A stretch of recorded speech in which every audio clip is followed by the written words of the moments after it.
Hello అండి. కొత్త ఇంటికొచ్చాక ప్రకృతిలో చాలా మార్పులే ఇక్కడ బాల్కనీలో నిలబడి చూసేస్తున్నాను నేను. అండ్ వచ్చిన కొత్తల్లో అయితే కొద్దిగా ఎండ అండ్ అప్పుడప్పుడు పడుతున్న చినుకులతోటి బాల్కనీలో నించొని ఆస్వాదించే నేను ఒకరోజు సడన్గా పడ్డ వర్షానికి అండ్ ఈదురుగాలులకి చాలా భయపడ్డానండి.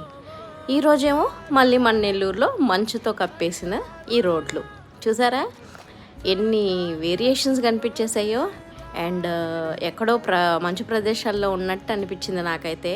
అండ్ ఫైనల్గా కిటికీ దగ్గరికి వెళ్ళి నించుంటే ఎవరో నీళ్లు చిలకరించినట్లుగా ఇట్లా మెస్ అంతా వాటర్ పడింది అనమాట. నేను ఇంకా పిల్లల ఊర్లీలో ఉన్న వాటర్ చల్లారేమో అనుకున్నాను కానివ్వండి.